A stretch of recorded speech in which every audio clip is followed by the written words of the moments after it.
Well, hello everyone. Welcome to Trading Price Patterns. My name is Barbara Armstrong. I am a senior manager and coach with Charles Schwab. And on Wednesdays at 1 o'clock Eastern, we all link arms together and we look at what is going on the charts. And sometimes in this class, we have a theme. It's diagonal resistance breakout day, or it's inverted cup and handle day. Today, I thought we'd do something a little different. And I thought, I get asked a lot, where do you find the examples that you find?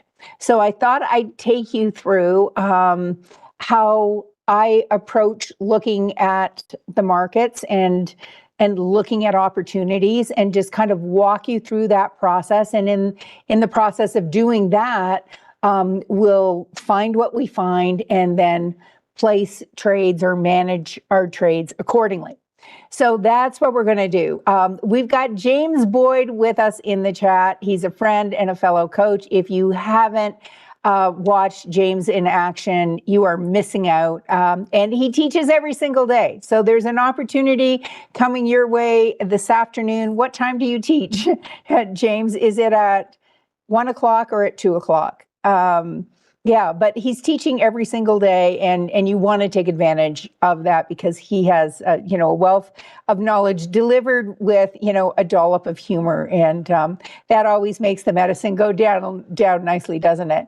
I also want to thank those of you who are not only here with us, but are so participatory in the chat. So to John, the Noble Savage, and Mike Morrow, and David, and Kevin, and Sharon, and Jerry, and Josh, and Mark, and Will, and Gina, and the rest of the gang, thank you all for being here and helping bring this class to life. If you are not following James and I in the land of X, you are missing out, my friends.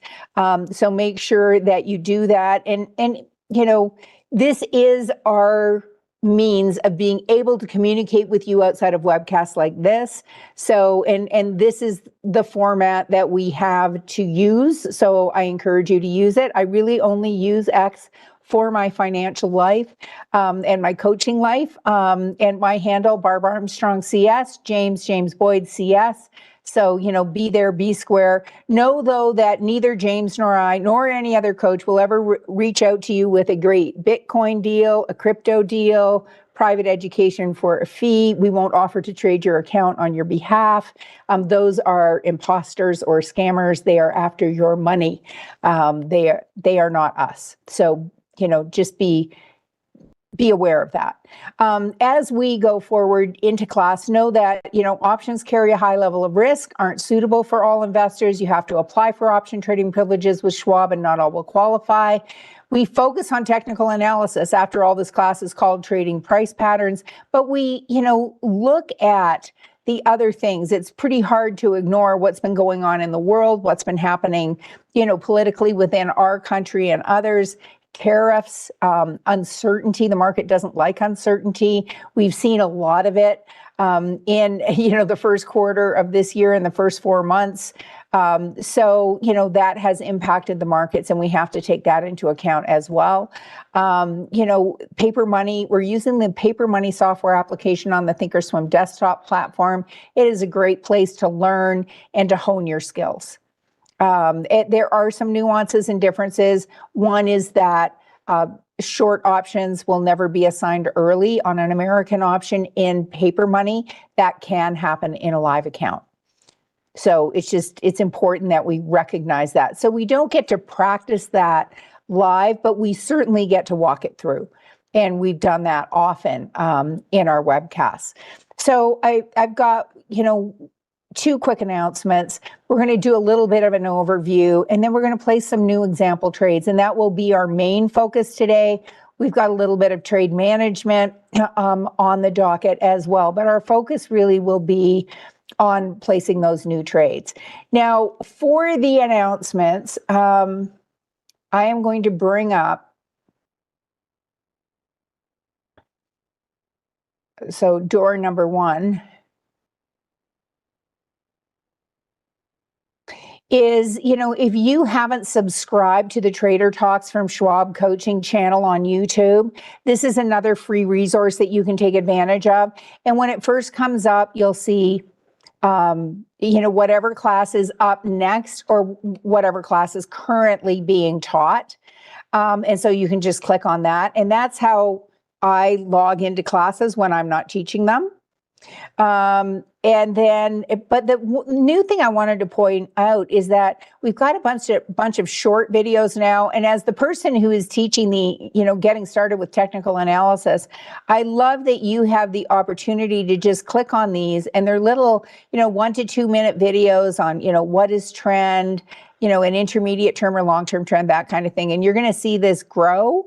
So, yeah, you may want to click on this short button and check that out. Okay. And then there are archived, playlists of every class that we teach as well. Okay.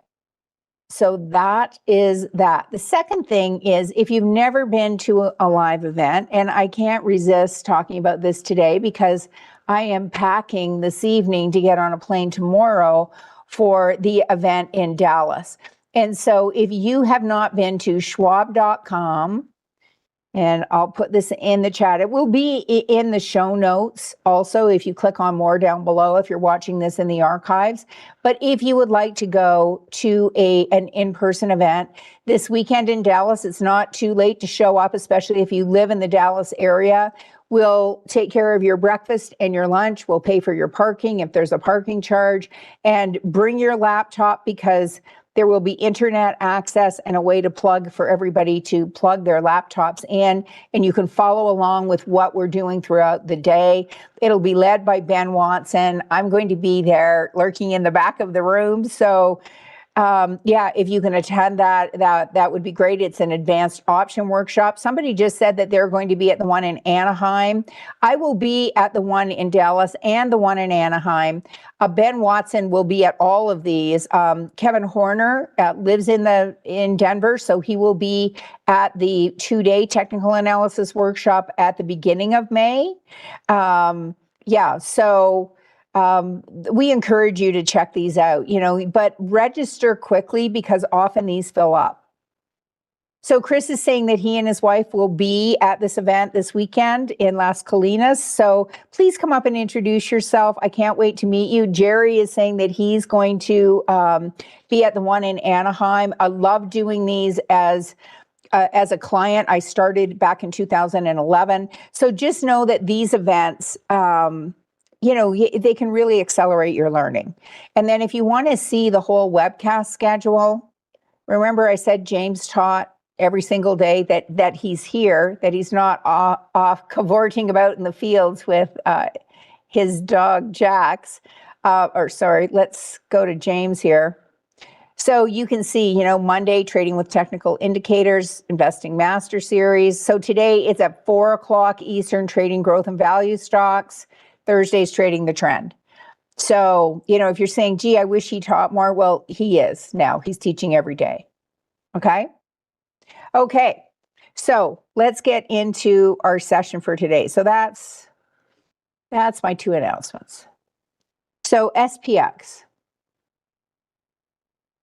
So, at one point today, the NASDAQ was up 4.5%. The S&P was up 3.5%. So it's pulled back, rather dramatically. Like if we look at a 1-day, 1-minute chart, it gapped up on the open, continued to rise, and then started falling, rising again. Who knows where we'll be by the end of the day. But, when we look at the NASDAQ, it's kind of a similar story, right? Gapped up pretty dramatically, like up 4.5% in 1 day. Is extraordinary. So we'll just see. But, for those who are saying like, hey, the bulls are back, yay, yay, yay, like Chicken Little, you can go back into, you can go back into the barn, your turn is over. All I can say to that is be careful, because if we started here, no, let me just change my drawing tool. If we started here, and we're just trying to hit as many lines as we can, we're not above the 30-day moving average yet, my friends.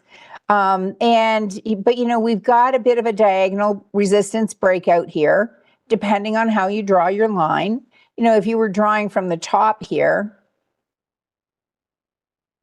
you'd be saying, yeah, it's not quite there yet. So this is where, technical analysis can be a bit of an art.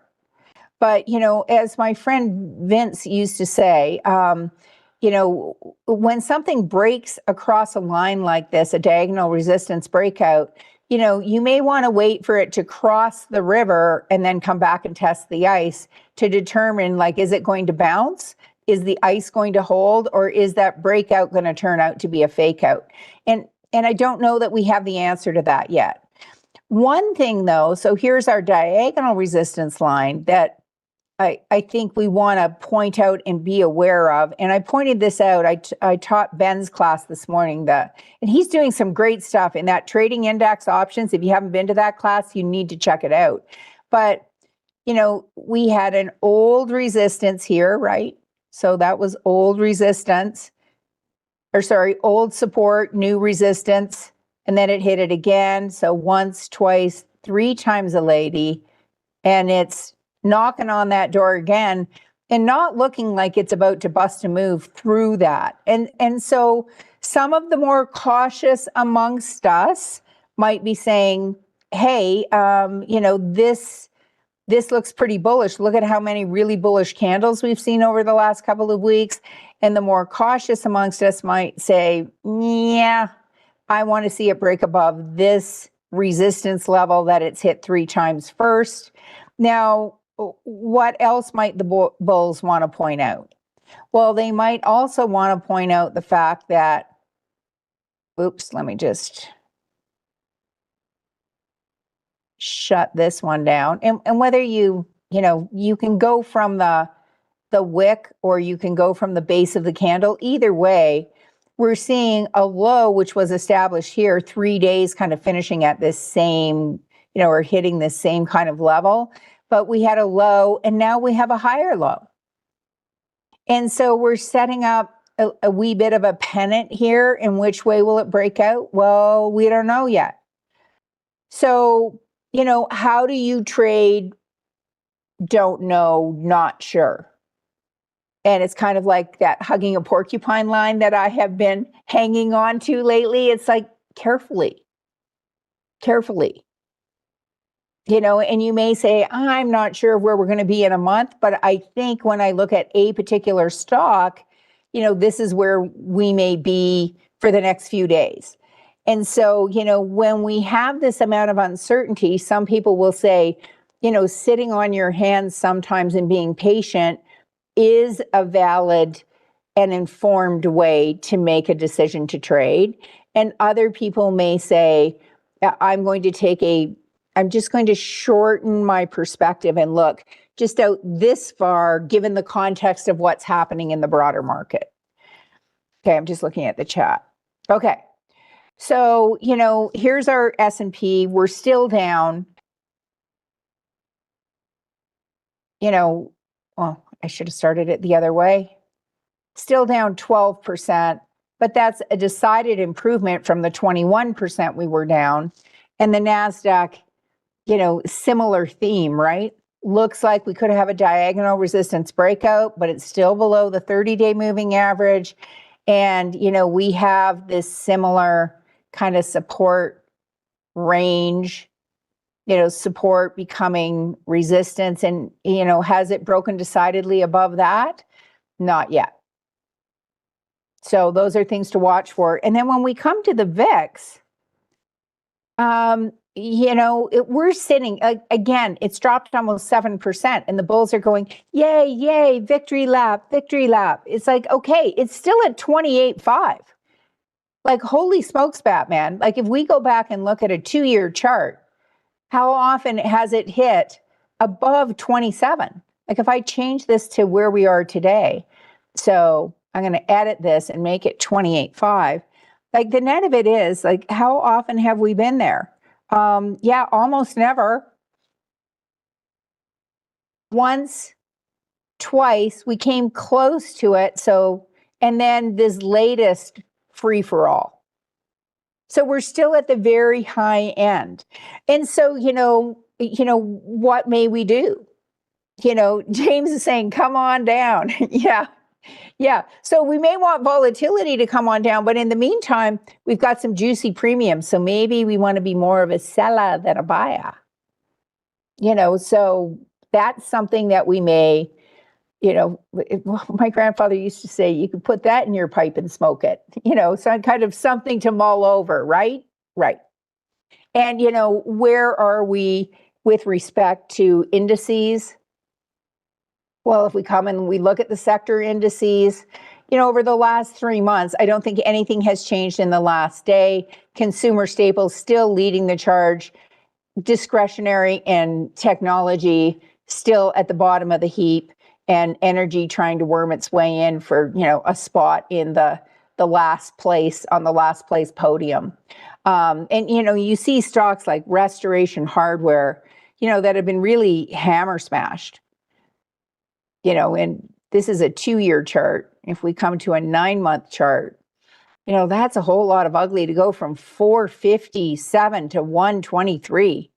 Like, that's a lot of pain. A discretionary stock, high-end goods discretionary stock, a lot of tech stocks, if we link. So consumer discretionary, yeah, that up today, but one day does not a trend make, right? Right. And coming up to old support, could this be new resistance? Acted as new resistance here. Now, could it hold again? Not sure. And technology, I look at that, man. I still see a down a trend. Even though we've had 2 really bullish days. I mean, this index up almost 4% today. Okay. Okay. So what do we do with this? Well, like I said, I get asked a lot, like, how do you come up with these examples you come up with? So I'm just going to walk you through it. So here's our NASDAQ 100. We're going to sort by symbol. This is why so many of my classes are sponsored by the letter A, because there are a lot of stocks that begin with A in the NASDAQ 100.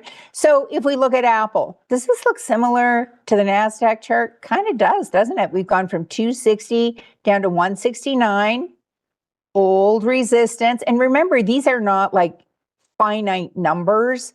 These are ranges, right? So you're going, oh, well, that's a little bit lower. Well, excuse me, it's close. I'll just get rid of one of these drawings. I thought I got rid of that. Remove it. Oh, I repeated it. Earth to Barb.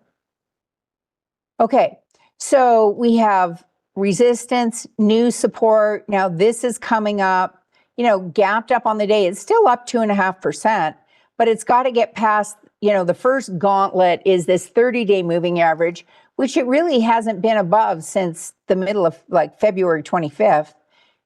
It came below the 10, kept on falling.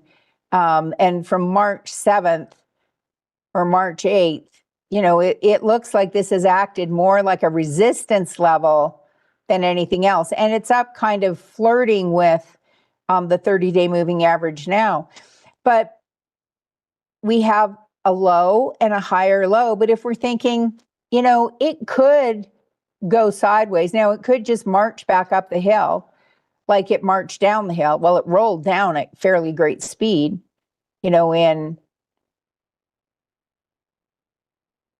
if we look at that and we say, yeah, if I'm not convinced, we're down 32%, since February 24th, if I think that it may take a bit to get through the 30-day and this support level around 211, could I sell a short call vertical? So, and what does that mean when I sell a short call vertical? Well, this is an intermediate to advanced class, but just to remind you, in case you've forgotten, like if we're selling a call and if we don't own shares of the stock, that has unlimited risk. So we don't want that. So we then buy a call up here. And by doing this short call vertical, as long as it stays below our strikes, we've got a successful trade. So if it goes down, we are like super happy. Like if I could draw, this would be us doing a jig, because then we're going to hit our target faster. You know, if it goes sideways, yeah, we are still smiling. And, you know, and we even, depending if we can get above this line here, 212.50, 215, you know, as our short strike, you know, it's sitting at 205. So we've got $7 to $10 worth of buffer. It could even go up a little bit and we could still ultimately have a successful trade. Now, volatility can influence that. So because we'd like to sell when there's higher volatility, our preference if we're trading this trade would be to see volatility go down. But does that have to happen for us to have a successful trade? But, you know, if it stays below our strikes and we're patient, we've got time on our side, yeah, it will influence the price. But, you know, if it stays where it is, we should be okay. So let's come out to the trade tab. So far we've looked at one stock. Okay. So, and we want to come up to this, you know, 212.50, 485, 495. So this is obviously a heavily traded stock, 31 million shares today. I have an example trading plan in the trade management mini session series if you want to see an example trading plan for this strategy. If we came to the 215 strike, 5-cent difference. So could we do this 215? That's a delta of 33. So the probability of being in the money at expiration, 30%. We have 10,000 contracts on the books. There's a 60% it could come up and kiss it sometime now, between now and expiration, but we have a 70% probability of it expiring worthless. So some would look at that as a higher probability trade. So then the next question, if we did the 215, and we could do 215, 217.50, in which case, how much are we risking? Well, we're risking, get our calculator out, 250 minus 77. So we're risking $1.73. Okay. You know, and this our price keeps kind of flickering around. So if we're risking $1.73 and we can make 77, and we're looking at being in this for 23 days, that's a potential return of 44.5% or 45%. Our rule of thumb is if we're in it for 23 days, we want at least a 20% return. So we've got that and then some. We could also do a wider spread, so the 215 and 220. And you notice though, we were getting 80 cents and now we're down to, you know, we're not getting $1.60, we're getting $1.47. So we could do 2 contracts here of the 215, 217.50. We could do 3 contracts if we want to stay under $500 in risk. Sorry, my screen is kind of blocked. So we're risking 510 if we do that. So, you know, we can, this is our theoretical max loss. The most we can make is 240. We are going to put in a target because I'm heading out of town again to go to Dallas. And so if Apple were to fall tomorrow or Friday, and, you know, it hit our target when the markets are volatile in the morning, you know, maybe that could work out in our favor. So I'm going to put in, just as an example, an exit at 16 cents, which is 80% of our max gain. We're going to change that till good till canceled. Why is that not? There we go. Okay. And we're going to put this in our short call vertical. So I'd say this isn't downright bearish. It's just kind of sort of bearish. Okay. And that even if it goes up a little, we're not expecting it in the next 3 weeks to go up by, you know, more than that $10. We think the bias is still more to the downside than the upside. And could we be wrong? Absolutely. And so that is why we are making sure that we don't position size inappropriately. because we don't want to potentially blow up our account. Okay, so there's the first one. How about Airbnb? Do you see a lot of similarities? Now, one of the things in our example trading plan, and I know that some traders will do a short vertical over earnings as because they want to take advantage of the higher volatility and then the volatility crush after earnings. But if we're trying to do this in a really conservative way, we might say, you know what, I'd rather avoid trading this over earnings, even though I do see a diagonal resistance breakout. I see earnings on May 1st. So I'm going to just take a pass on this because I don't want to trade this over earnings, because what I have noticed when I look back at previous earnings is that this thing can gap. And it has, in the last 3 earnings, it has both gap down and gap up. And given that I do not have a crystal ball, if it gaps up, we're in a tough way if we wanted to do a short call vertical. If we do a short put vertical, you know, we'd be happy campers, you know, but we're going to pass on that one. How about Adobe? Well, we already have a short call vertical on Adobe, and that's so far behaving just fine. So we're going to leave that. ADI, well, when is earnings on this? Well, we already have a short call vertical on ADI as well. So I don't know, great minds think alike. Maybe it was my mind that put that one on. So, but again, we're just looking at this, you know, and thinking that this old line of resistance could, or old line of support could become a new line of resistance. Okay. And we've got earnings coming up on this one on the 21st. So we're out beforehand. ADP, earnings on the 30th, so we're going to take a pass on that. Autodesk.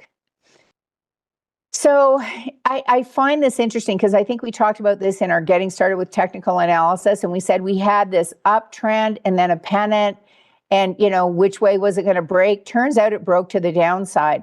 And just before I get rid of this, if we duplicate this drawing and we bring it over here, the way a technician, whoops, might have measured this is to say,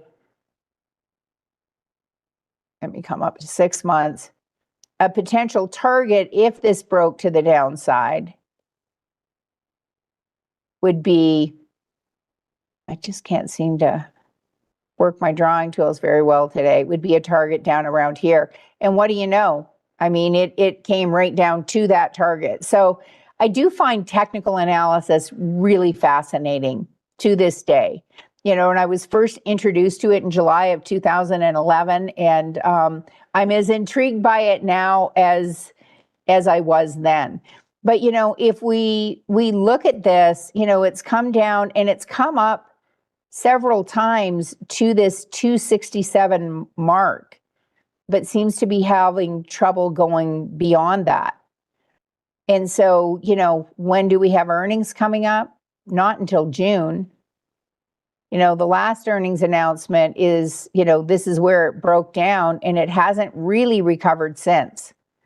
But could this be setting up, you know, an inverted head and shoulders? Possibly. But, you know, it's come down once, twice, kind of 3 times, and it seems to be flirting with it.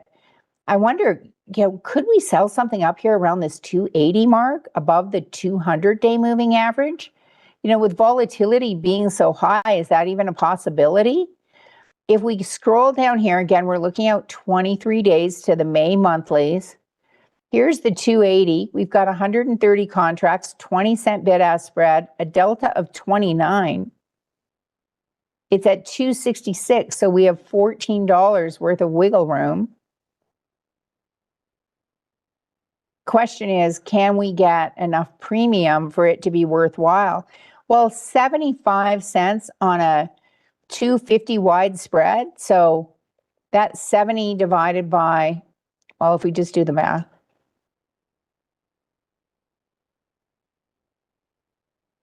by $1.80.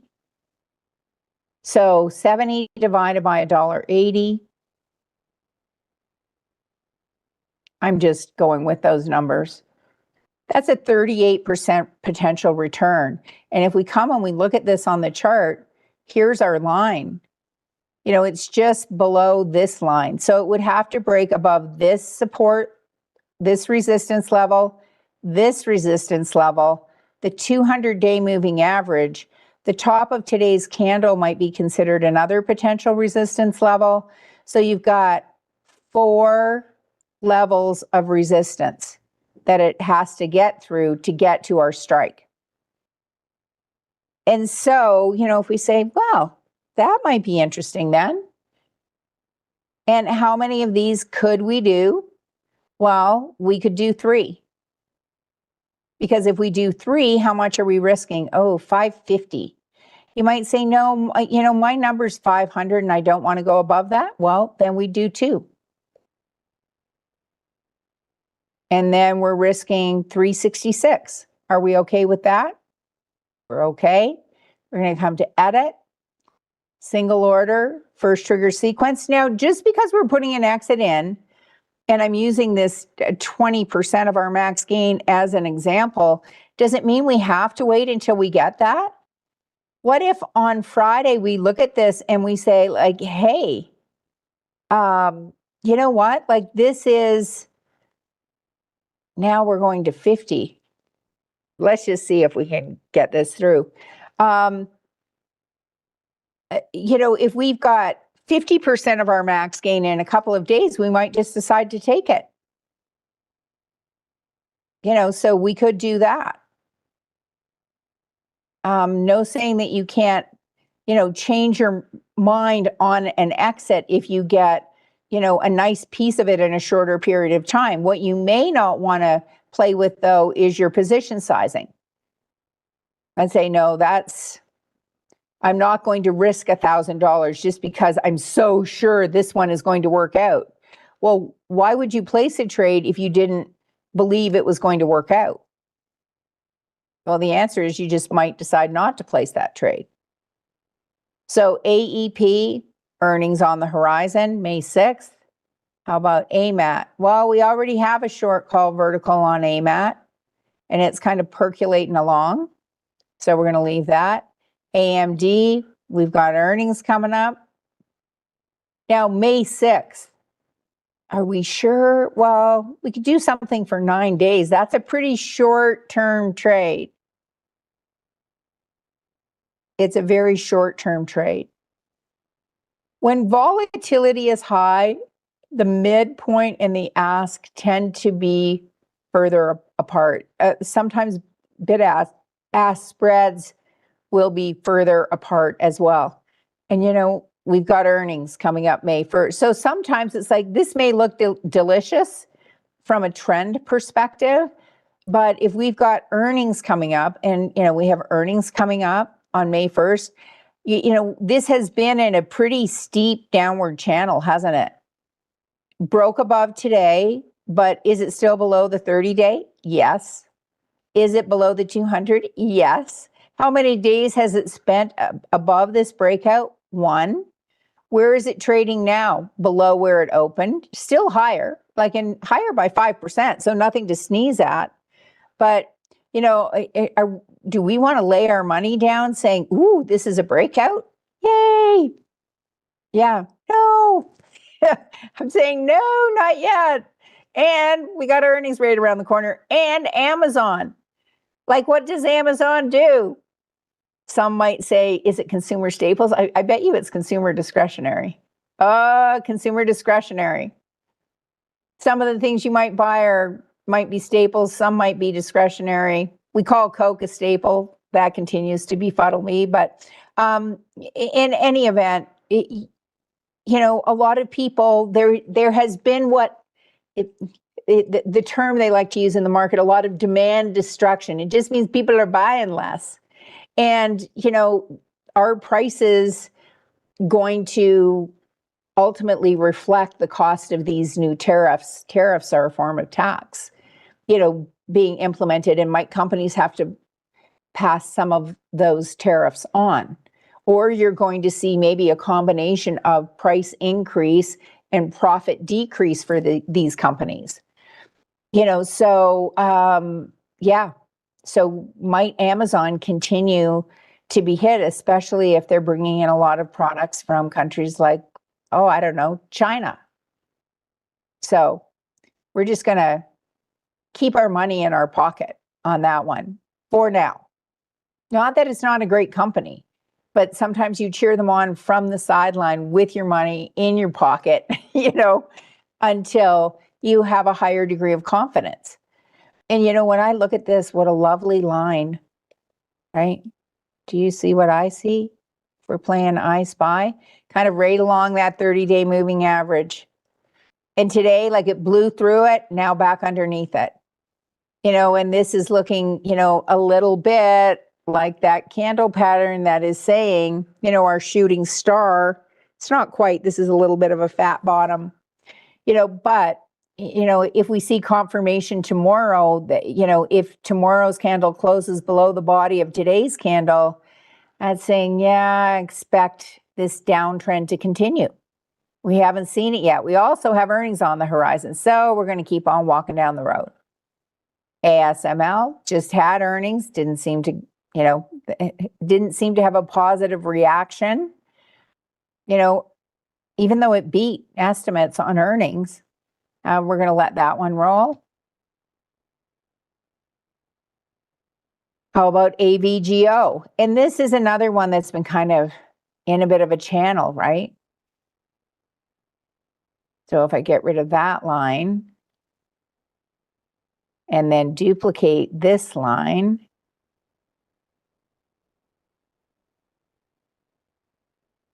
now if this rolls over, could we do a bearish trade back down to the bottom of the channel? Sure, we could. But has it rolled over yet? No.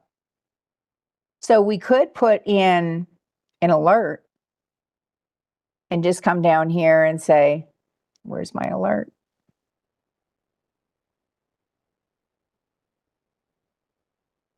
Dang it. There, create alert. Say, hey, if this comes back below, what about 176? That 176.48, it's now at 178.20. So do, long put vertical or short call vertical or short call vertical or a long put. This is just a note from you to you, so you can put whatever you want in there. But might some bearish type trade potentially work? Yeah, when you've got these long upper wicks, this candle at a resistance level is a sign that the times may be changing. But do we have confirmation yet? We do not. So what do? We wait. We wait. So, this was a resistance level at one time, became a support level, came down here, paused briefly before it fell. So support, resistance. So it's kind of, she loves me not. Resistance, support, support, resistance. Is it resistance again? Well, and we're right, ahead of earnings. So we're just gonna, take a chill pill. How about CrowdStrike? It has no dot beside it. And you may say, well, why did you draw your line here? And others may not have drawn their line here. They may have said, well, this one in the middle, you should at least, move it up to like here. Some might move it up to the top and say, okay, it's not quite there yet. And others might say, well, I spy with my little eye a double bottom. Others might say, I see a cup and handle. What don't we see yet? I don't see a breakout. Yeah. Yeah. So, no breakout, no trade. Because, it could break out and then a technician would say, well, this is almost a 100-point move. It could go back. We could do a swing trade back up to this 455. But if it rolls over tomorrow and closes below yesterday's candle, then a trader might say, well, I'm going to do a short-term trade, and with the assumption it might come back and form a triple bottom. Or you might just do I'm not sure that it'll come all the way back down here, but it might fall for a couple of days and you could do a 1 ATR trade one way or the other, but it hasn't declared itself. And so what do? When you live in a shoe? Well, you wait.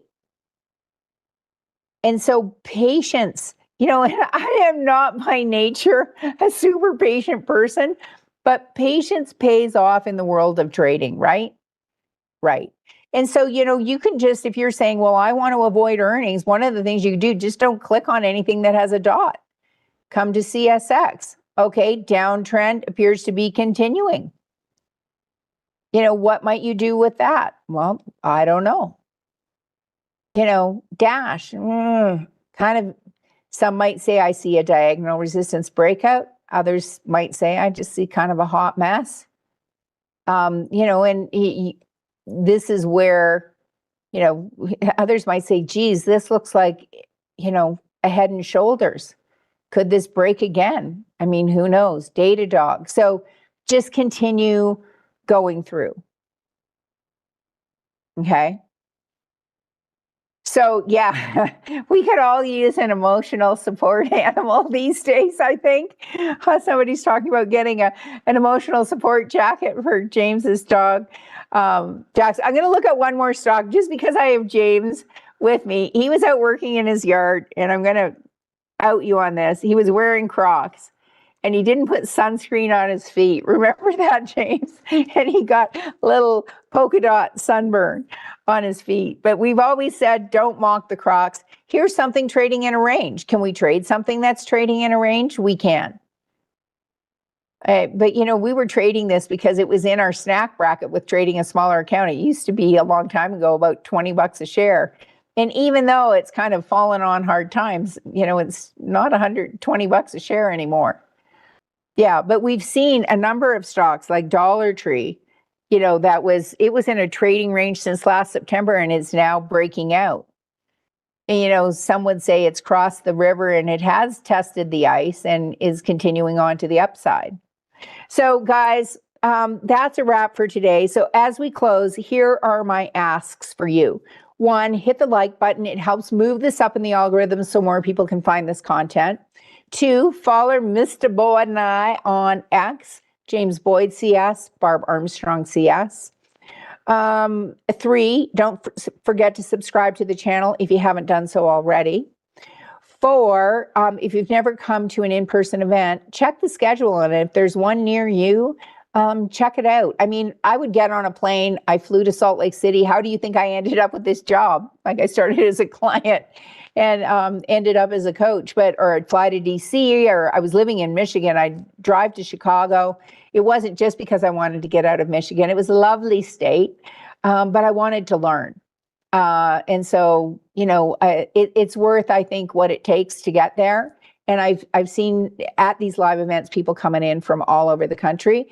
There is a survey today. So here's my last ask. If you fill that survey out, 2 questions. 1, I hated it, to 10, I loved it, and everything in between. And then you can put comments in. So my promise to you is if you fill it out, I will read each and every comment, and so will the management team. It often informs, what I teach in the next class. So your voice will be heard if you use it. If you're watching this in the archives, you can put your questions or comments just down below, and I do read those on the daily also. So guys, have a really great rest of your day. Starting next Monday, I'm back for like a whole month in a row. So yes, my travels are coming to an end. But regardless, I look forward to seeing you in that next place, whether it's in Dallas Live or Monday in Trading a Smaller Account. Have an awesome rest of your day, everyone. Take care.